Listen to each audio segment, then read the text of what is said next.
Hey happy republic day. Thank you. అసలు republic అంటే ఏం చిన్ను? అది అదొక్కటే కాదు, ఈ democracy, socialism, capitalism, communism and dictatorship ఇవన్నీ ఏంది చిన్ను?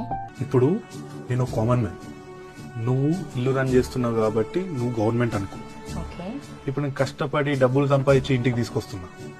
ఒకవేళ నేను నీ సపోర్ట్ తోటి ఆ డబ్బులు ఇన్వెస్ట్ చేసి పనులను పెట్టుకొని బిజినెస్ స్టార్ట్ చేసి నేను ఇంకా రిచ్ అయితే దాన్ని క్యాపిటలిజం అంటారు. నైస్. కానీ నువ్వేం చేస్తున్నావు? నేను 16 గంటలు పని చేసి తీసుకొచ్చిన సంపాదన సగం తీసుకొని నీకు, మీ అమ్మకి, మీ నాన్నకి, మీ చెల్లెకి, మీ తమ్మునికి, మీ ఫ్రెండ్స్కి, మీ కజిన్స్కి వీళ్ళందరికీ షాపింగ్ చేయిస్తున్నావు. దీన్ని సోషలిజం అంటారు. Third, communism. నేను కష్టపడి ఒక కారు అనుకున్నా, నువ్వేం చేసినావు? దాన్ని తీసుకుపోయి మీ అమ్మోళ్ళ ఇంట్లో పెట్టినావు. నా కష్టం నా కారు, కానీ ఎంజాయ్ చేసేది వేరే ఫ్యామిలీ.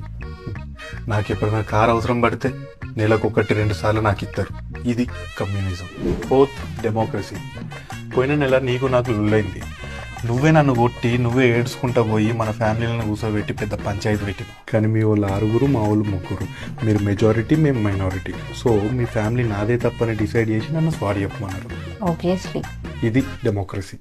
అదే మనం కోర్టుకు పోయి ఉంటే మెజారిటీ మైనారిటీ అని చూడకుండా వాదోపవాదాలు విని సాక్ష్యాధారాలు పరిశీలించి జడ్జ్ ఎవరి తప్పు అని చూసి మన రాజ్యాంగం ప్రకారం శిక్షిస్తుండే. అది రిపబ్లిక్ అంటే. అంటే ఏంది ఇప్పుడు? లాస్ట్ మంత్ జరిగిన గొడవల తప్పంతా నాదే అంటున్నావా? నా ఇంటికి నన్నే దొబ్బెత్తావా? దీన్నే డిక్టేటర్షిప్ అంటారు.